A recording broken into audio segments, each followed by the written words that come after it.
ants had to fight a black widow, what would actually happen? Would the spider's venom come out on top, or would the sheer number of ants overwhelm her? Well, in this video, I'm going to test ants against that and tons of other interesting scenarios to see how strong ants really are. The only problem is I don't have 1,000 ants. Thankfully, I found this website that sells just that. And the coolest thing is it's a mystery species, meaning we might actually get something really good. $200. And I bought the most expensive shipping option to make sure the ants would arrive without any dying during the shipping. Oh, I am so excited. As long as I get a good species, it's going to be so fun to watch these go against the Black Widow and everything else I have planned for them. Anyways, I brought them to the recording area and opened up the package. And I was kind of surprised by what I found. No, are they in here? Oh my gosh, okay, there actually is like 1,000. Okay, at least I didn't get scammed. Since they were in a pill bottle, I couldn't really get a good look at them, so I got a clear container and dumped them all inside. Instantly, you could now see the true scale of what 1,000 ants actually looks like. And at least, I think it's 1,000. I'm not counting all these guys. And after analyzing the species, I realized that these were harvester ants, which are equipped with venomous stingers. And massive mandibles, meaning yes, this was actually going to be a very interesting video with everything I was going to test. Now, for these 1,000 ants to be able to fight a black widow, we first need to get them in a nest. And well, everyone say hello to the Terra jar. It's like Terra Green, except I replaced the green with a jar. Anyways, let me go and dump all these guys in here. Be free, everyone. This is way bigger than that tiny pill bottle you were in. Right away, you could see the ants starting to move around on top of the soil. Wow, I might be thinking that this isn't enough space for the ants. Well, it actually is, because this is specifically designed for the ants to dig out tunnels all along the sides of the glass. And as the video progresses, we're going to see their nest get crazier and crazier. And yeah, most of the ants were kind of going crazy trying to climb up the glass, but after leaving them alone for only a few hours, you could see they were already starting to construct their tunnel system. Each of the worker ants would pick up singular grains of sand from the tunnels, walk up to the surface, drop the sand, and go back down to repeat the process. And when you have 1,000 ants, you can see they dig out a pretty good amount in only just an hour of this time-lapse footage. Oh yeah, it's sick to see the ants already starting to build their nest, and it should be fully dug out by the end of the video. Anyways, as you know, I'll be putting these guys to the test against a black widow. But before then, I have all of these different training activities to prepare the ants for the final spider boss. Second up, we're gonna see how fast they can take down some prey. Yup. We've got a cricket. Oh my gosh, crickets hate me, and sorry buddy, you are gonna be, well, I guess you guys want to see what's about to happen. Well, right after dropping the cricket in, literally within like a nanosecond, the ants were swarming it. I thought it would only take like a couple minutes, but no. This cricket was already pinned down, getting venom injected into him. As I said earlier, each of these ants is equipped with a venomous stinger that is obviously not super deadly to humans, but to crickets, when there's like 20 ants repeatedly stinging you, you're kind of done for. Yep, ants don't play around when there's a threat near their nest, and you can see over the next 30 minutes, the cricket stayed completely surrounded by the ants. And I'm guessing they already started to rip its antennas off and stuff to get a tasty meal to spread with the rest of the colony. Dang, that was cool to watch. Anyways, it's getting late, so I think I'm gonna go and put this bucket on top of the ants so it's dark for them. I'm gonna go to sleep, and hopefully when I wake up, there's gonna be tons more tunnels. Anyways, yeah, I'll see you guys in the morning. And over those next 10 hours, the ants made their tunnels so much larger and more intricate than before. And on the back, they even had tunnels all the way down at the bottom, with ants actively walking about the whole system. Anyway, ants, it's 8 a.m., and that means it's time.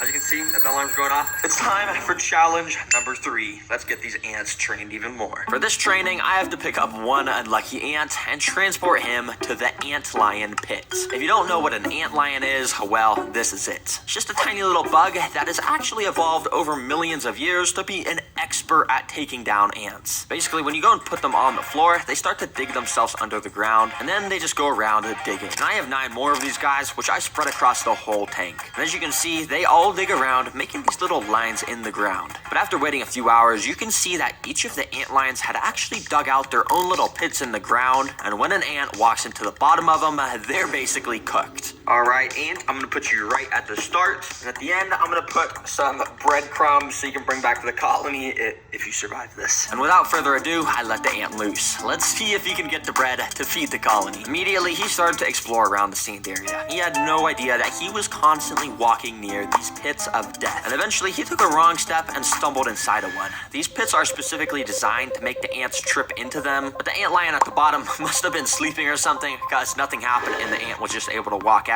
But if you look closely, this caused the antlion to wake up. He was now active and armed, with his mandibles now throwing up sand in case the ant walked in again. And over the next few minutes, the ant did just that. He kept walking inside of the pit, but the antlion just could never quite snap on the ant at the right time. Well, that was until this. You see, this is paused footage, but basically if we unpause it, you can see exactly what happens when an antlion gets a hold of the ant. The antlion started to bring the ant underground, and within a few seconds, it was like there was never anything even here. I thought it was over, and you could tell by the sand moving that the ant was getting pulled further and further underground. But all of a sudden, I saw this. A little bit of the ant's head had poked out of the ground. He somehow was fighting back, and must have been using its stinger to try and escape. I immediately rushed back and recorded with my other camera, and what I saw was so weird. The ant had somehow made it out from under the sand, but it wasn't trying to escape. In fact, it was using its front legs to try and dig back under the ground. Bro, what the heck? Why is this ant digging like a dog? He's literally using his front legs to dig in the sand where he almost just got killed. Bro, this guy's crazy. Nah, bro, if you want to be eaten by an antlion that bad, I will gladly put you right there. Have fun, buddy. And right after putting him in this pit, this antlion also woke up and eventually snapped at the ants. And it once again started to pull him underground. But miraculously, this ant was able to fight back once again and somehow broke free, immediately ran out of the hole and straight over to the breadcrumbs to claim his prize. Nah, this ant tricked me to have me move him closer to the bread, and now he somehow won the challenge. Nah, bro, there is something up with these ants. I'm being dead serious. How on earth did he escape the antlion pit over here? And how on earth did he escape this one and then know to go to the bread? And now he's trying to bring bread back to the colony. Bro, well played. You survived. I'll bring you and all the bread back to the colony.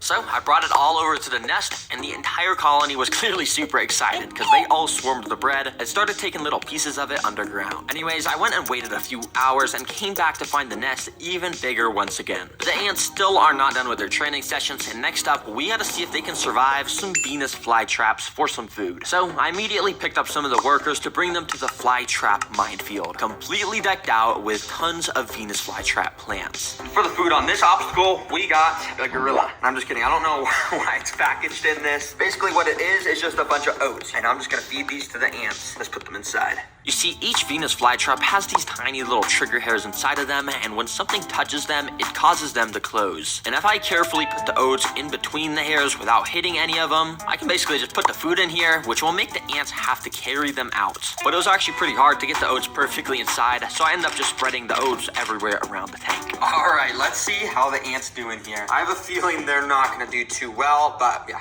we'll see. Immediately, the ants had started to swarm out the tube that I put them in, and they were probably really confused of why they were all just transported away from their nest. And for a little while, they kind of just walked around, investigating their new environment. That was until a couple minutes later, where this first ant walked up to a Venus flytrap plant. He probably had no idea that these plants were basically alive and wanted to eat him whole. Thankfully though, this guy was able to walk out of the plants without triggering any of the traps. However, a few minutes later, this ant walked up to another one of the plants, and well, this time all I'll say is he wasn't as lucky. Surprisingly, he wasn't super attracted to the oats, but it did seem like he may have been attracted to the traps themselves. You see, Venus flytraps create a very thin layer of nectar around the lip of the jaw to lure insects in. And eventually, this ant ended up, well, walking into one, hitting a trigger hair, and just like that, he was now stuck inside of the jaws. As you can see, the ant was just walking around inside trying to escape, and he had no idea what to do. Too bad for this guy. This trap is going to release a type of acid over the next few days to basically just turn him into some nutrients to make the plant even stronger.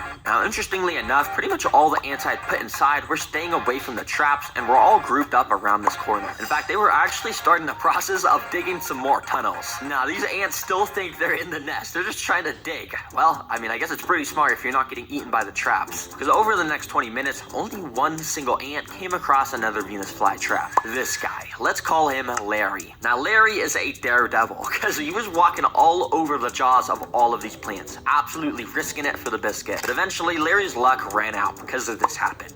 The jaw had closed on him, leaving half of his body stuck out of it. But this was actually pretty good for Larry, because it means he had a chance to escape. Using all of his strength, which, albeit is not very much, he tried pushing himself out of the jaws. But the trap is designed to just get tighter and tighter as time goes on, meaning this ant was doomed. Well, not actually, because I kind of felt bad for Larry, so I cheated nature and used my tweezers to to open the trap, I safely got Larry out and brought him back to the rest of the colony. Anyways, that training actually went really well. Every single ant survived except one. So I brought them all back to the nest and gave the whole colony a bunch of these little gorilla oats to show my support. As you can see, it didn't take long for some of the ants to start moving the oats down to their intricate tunnel systems. And speaking of these tunnel systems, the last training session I'm putting these ants through before the Black Widow is a flood simulation. Yeah, I'm flooding this ant nest. Well, kinda, because if I actually flooded this thing, it would kill every single ant. So instead, I've got this thing called the Little Dripper, which as you can see, drips some water droplets very slowly. Yeah, it might seem kind of lame, but this little bit of water should be enough to eventually collapse part of the ants' tunnel system. And if it does collapse, if they can fix it quickly, it means they would have passed all my training missions, and that means they're ready for the Black Widow. So I immediately started to drop the little droplets of water. And initially, the ants were very confused. Some of the droplets were hitting the ants and making them get completely drenched in water. But to my surprise, it almost seemed like the ants wanted to get wet, because more and more of the ants started to gather around where the water was dropping, and eventually a whole pile of ants was getting completely soaked by it. You see, ants are amazing in their ability to work as a team, and in the wild, if a real flood occurred, a massive ant colony would literally join together to make a raft out of their bodies. And that way the important stuff like the queen and eggs could stay on the top and stay dry to ensure the future of the colony. And on a mini scale, this is sort of what the ants are doing here. They're joining together to make a shield out of their bodies that will prevent the water from getting into their tunnels where all the eggs are stored. Wow, ants are actually amazing. I was totally expecting these tunnels to just collapse from the water, but it seems like ants have literally evolved to do pretty much anything. I'll remove this water. I don't want to do any more harm. You guys proved to me you're very capable. They instantly took down the cricket, somehow escaped the ant lions, survived the Venus flytraps, and even survived a flood. And throughout that process, they managed to build an awesome nest with a thriving colony. It is safe to say these ants are ready for my Black Widow. Now this is actually my last Black Widow because all the other ones from my other videos have escaped. Yeah, don't tell my mom. But anyways, I went and put the Black Widow in a container so you guys could get a good look at it. And as you can tell, it has that insane, iconic red hourglass abdomen. Wait, sorry. This is my pet robot Black Widow. This is not the real one.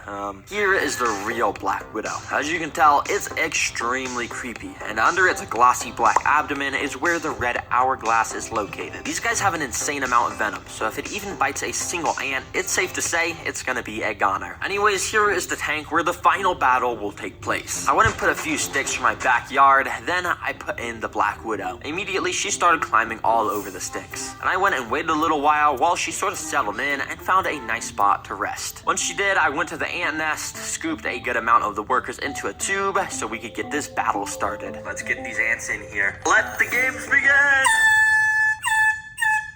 Immediately, the ants started to run out of the tube and down onto the sand. When pretty much all of the ants had made it down to the sand, some started to make their way over to the Black Widow, which was just perched right above them on the sticks. But I'm not gonna lie, I'm a pretty impatient guy, and I couldn't bear to wait for the battle to start. So I literally picked up the stick myself to bring the spider down to the ants. Immediately, the spider started to run around. None of the ants really noticed besides this guy. That kind of bit the spider's leg or something and scared it away. The spider tried to escape as fast as it could by climbing the glass, but it was too slick. Once a few other of the ants had noticed the Black Widow was on the ground, they started to jump it. And it was actually pretty funny to watch because as you can see, there's barely any ants and the spider was so scared trying to run away at full speed. Bro, you're like the most venomous spider in the world. Why are you not just fighting back? And yeah, a couple of the ants just kind of continued to terrorize the Black Widow. But the thing is, all of the rest of the ants were kind of just doing their own thing at the other side of the enclosure. I had to make this more interesting, so I had a better plan. I went and picked up all of the ants to bring them back to the nest. Alright, well, I got the Black Widow from the tank, and hey, the title did say 1,000 ants versus Black Widow. Let's actually put this to the test against 1,000 ants. And well, I dropped the spider inside, and it immediately started going crazy, running everywhere. And obviously, the ants did not act kindly. Every single worker went on red alert mode and jumped onto the spider, grabbing her with their mandibles and repeatedly stinging it over and over. As you saw with the cricket, ants do not mess around with stuff in their nest. And to my surprise, the Black Widow did not even get a chance to fight back. It's actually pretty crazy how quickly the ants had pinned it down and started to devour it. And yeah, well, that's literally all that happened. and that should answer your question of who wins in a fight. 1,000 ants definitely wins, and they basically beat everything. There's a reason why ants are the secret king of the animal kingdom, because there's quadrillions of ants around the world. But one final thing, I have an important message to all the kids and families and parents watching out there, because the new Tara Green activity book was just released. Now seriously, we just released this book that we put so much time into to make it the most educational, fun experience ever. Everything can be colored, and it's a journey that goes through all 5 different biomes. But not only are there so many tons of fun facts, but it has you test your creativity. Like on this page, you got to design the perfect habitat for a mud skipper, and then this one you even get to design your own axolotl for each of those. I mean, I could talk about this for like 10 minutes, but if you just want to learn more and if it sounds interesting to anyone out there watching, check it out on TaraGreenStore.com. There's some more information.